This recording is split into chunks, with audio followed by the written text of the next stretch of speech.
Hello everyone and welcome back. Right behind me is Queen Victoria Market, and since I got a little bit more success yesterday, I decided I am going to do something probably a little bit more than I could handle today. I'm going to go in for a walk, see what's available in there, because the last time I visited it was unfortunately not open, and I'm going to head to the University of Melbourne a bit later. Hopefully I'm getting some vintage shots. I might try some photos inside, not doll photos, just my own photos, my own fancy camera, something like that kind of photo. Either way, I think I should stop hogging the tram station seats and let's go.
Just got off the tram and right behind me is the Melbourne University campus. I am going to go in. Honestly, everyone knows what I'm here for. It's the old quadrangle British style buildings, same as the one in USyd, the University of Sydney.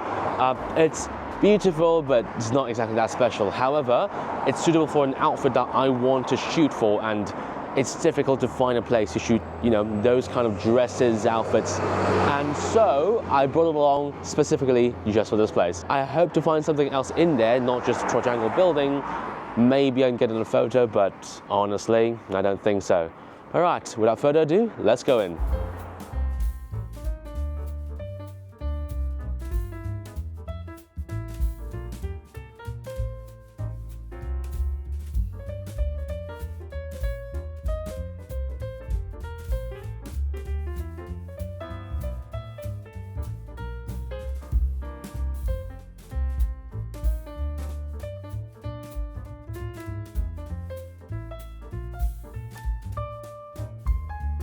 This is the old quadrangle of the University of Melbourne, and honestly, it's not as impressive as the one compared in Sydney, but it's something different, so I will happily take it. I'm trying to find two spots. One is a wide angle and one is probably around 100, 135-ish, more telephoto. I have found a wide angle spot. It's right here. So I plan to shoot in there, shooting outwards with a 24, maybe 28mm, showing a little bit of the inner garden and also everything regarding the pillars. It's just that the telephoto one is a little bit hard to find. There's also the option of using whatever is outside there, but the light is not exactly very kind, and also I do want to show the inside of the place instead of just, oh, cool background, cool castle looking thing, telephoto, done. I don't want to do that. So I'll look around, find if I can see anything telephoto, and I'll get back to you later.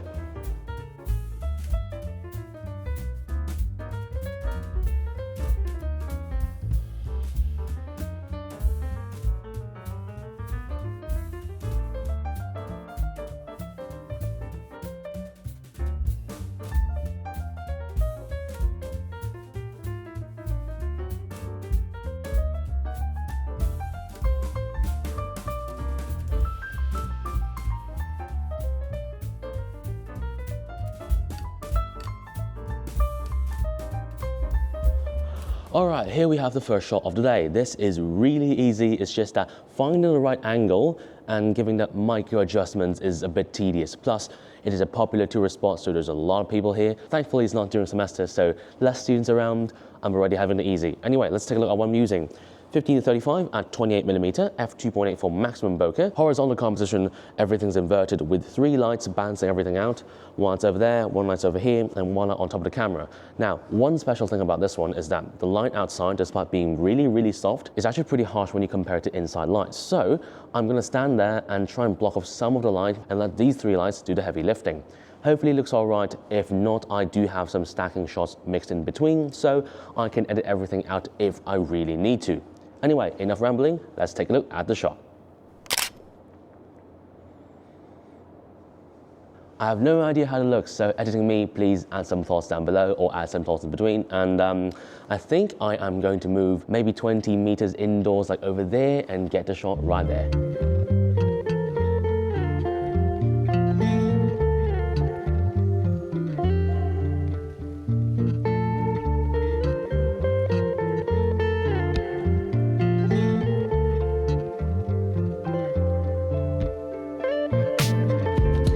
All right, here we have the second shot. I am literally just 20 meters from the right where I just was, so I didn't even bother packing up everything. I just moved everything over here bit by bit because I don't really think anybody's just gonna like snatch it and run. This is not New York. So let's take a look at what I'm using. 7200 f2.8 at f4, 70mm.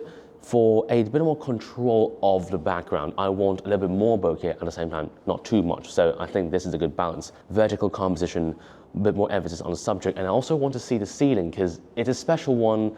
The corridor is made for that, and everyone takes a photo like slightly upwards, you know what I mean? So hopefully this accomplishes the same thing. So 3 lights, especially for this one, the tube light on the left right here. This is critical because everything is very, very backlit in this situation, and I have to figure out a way to balance everything. So, same as last one, I'm just gonna stand somewhere maybe behind the door to diffuse the light myself. I don't think anything else is gonna work. I do think stacking will help, but not that much in this case since it's very backlit. So, instead I will have to rely on heavy editing.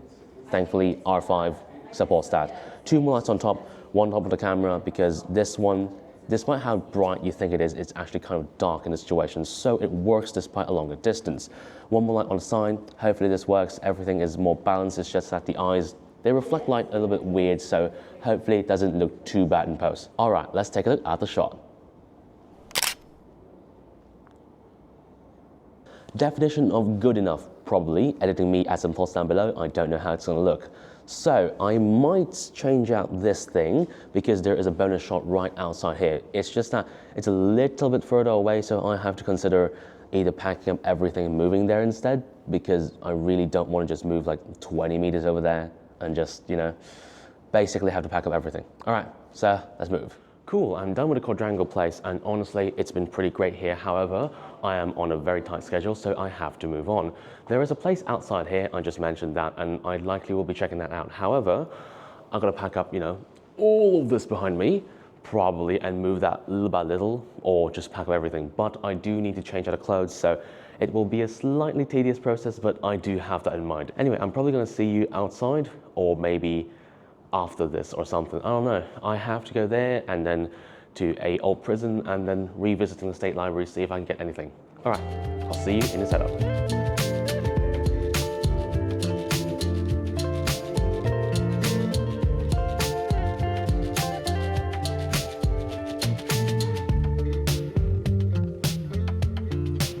So what you're seeing in the background is what I described as the bonus shot just now. What my original plan was to use these trees as a long, maybe around 70, 100 millimeters, shooting to the behind of the old quadrangle building. However, after running out and taking a look at what I was gonna shoot, it did not really look that special. So I'm not gonna waste my time. Instead, I'm just gonna move on to somewhere else, have lunch, and then better prepare for what I have in mind next, because that is probably the last thing I will shoot in Melbourne. So without further ado, let's keep going.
So we've just passed by the Shrine of Remembrance over there, but I'm not shooting that first. Fancier reason would be I would like to go for the further one first. A real reason is I changed the outfit to the one for the government house and I don't want to change it back just yet. So I'm going to go forwards, proceed forwards to the government house and then come back to the Shrine of Remembrance maybe an hour and a half later, because I do want to explore what's around here. Behind me is the observatory. Not really anything noteworthy to take a photo of, so probably not. Let's go.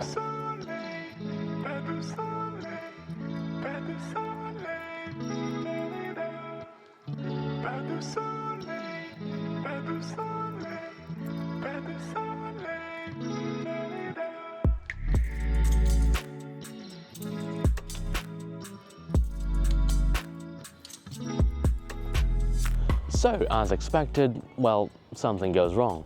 This is the government house. I'll show a photo from Google right on the screen right now. It looks beautiful, but some staff members told me this road right behind me is staff only, so I can't even go close. And even if I were to get close, they said, yeah, we can, but there's police presence up ahead at one of the only openings that you can see the government house, so I can't even do that. So, I'm probably going to go around the Botanical Gardens a little bit and go back to the shrine a bit later. Hopefully there's something in front of here, but honestly, I'm not too sure. But anyway, let's go walk around the gardens. I'm here to interrupt the programming and say, suddenly the place closes at 3. Yes, the Botanical Gardens, of all places, closes at 3 p.m. because they have an event going on that's called Lightscapes, which is, it's like Vivid Sydney, but probably worse. And to tell you how horrible Vivid Sydney itself is, you can just go look at that on Google, or I'll show some photos right here. It's pretty bad, I'll be honest. But that means I can't access the gardens behind me, so I'll go look at the shrine, maybe look at the inside, if it's not a museum, if it doesn't require me to pay. But if it does, I'll probably just, go shoot my photos and just end the day there. Anyway, I'll just probably just roll on or something, because I don't know what to do. All right, let's go.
I just came out of the visitor centre and I've seen something very interesting in there. However, I don't think I have much time left before the sun absolutely goes down. I don't want things to be too dark, so I'll be looking for a spot around this place, trying to get these pillars in. Now, right behind me are one set of pillars, and on the other side there's another set, and I know that people love coming from this side, so I'm likely going to go over to the other side to do that.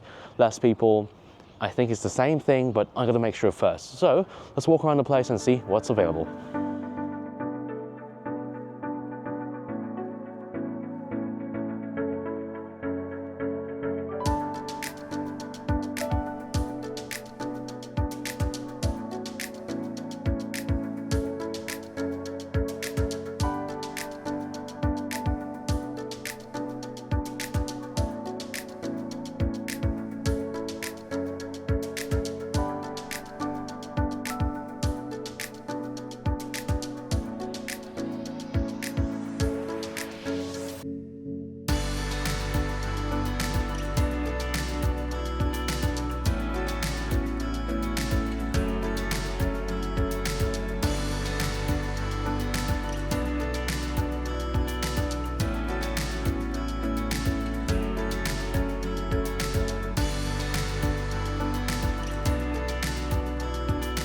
All right, finally got the shot set up. This took me a while because I was just walking up and down the stairs, and I don't exactly want to roll down, no matter it's with the camera, with the tripod, with the doll, it doesn't matter, I just don't want to. It's quite a long flight of stairs, so best not to get injured. But anyway, this is actually kind of a good weather to shoot in because the sky is, well, I can't say blue, it's like slightly bluish undertone with a lot of clouds, so hopefully I can pull down the shadows with some stacking shots and see the blue sky behind that. But anyway, let's take a look at what I'm using. 15-35 at 35mm, f4 for slight control of the bokeh. I do want some bokeh-ish lights in the background, but at the same time, it's too busy, so I don't want too much. I think around f4, f4.5 is comfortable. Horizontal composition, I tried vertical actually, but it looks a bit weird, and I think this entire place calls for a 16:10 or 16:9 crop, or maybe even further, I don't know. Movie crop looks really good on this place, and I'm sure about that.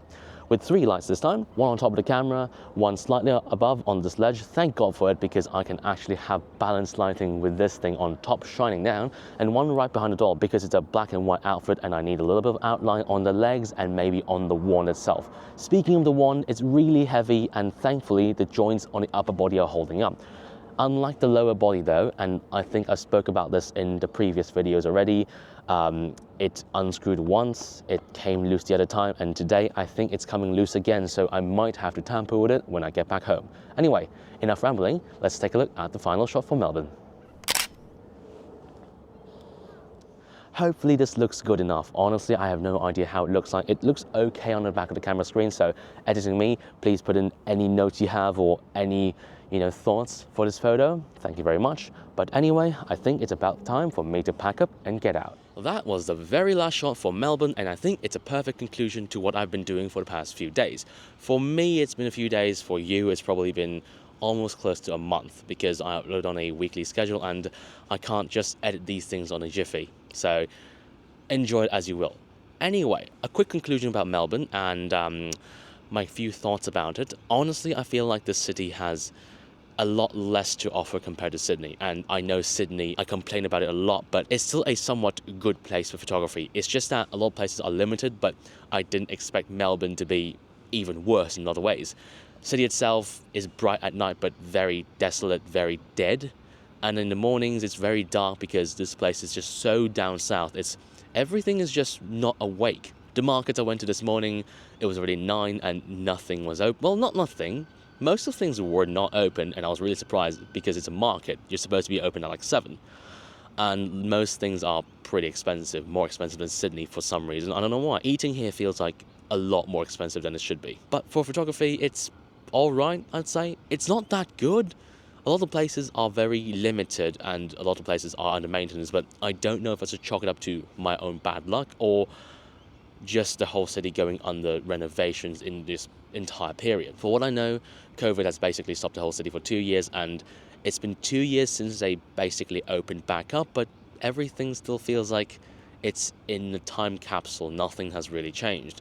However, if you're looking for something that's a bit more special, like the things I've been to in this video or 2 videos ago, the government buildings, all that, I think you should pay a visit if you're nearby. For the next video, I'm going to be back in Sydney, going up north like a chicken again with my friends for a very long trip. Hopefully that's enjoyable. I have no idea what's up ahead for me. So like and subscribe if you want to see more of this. Leave a comment down below. Let me know what you think about Melbourne as a whole, and I will see you in the next video. Lemon out.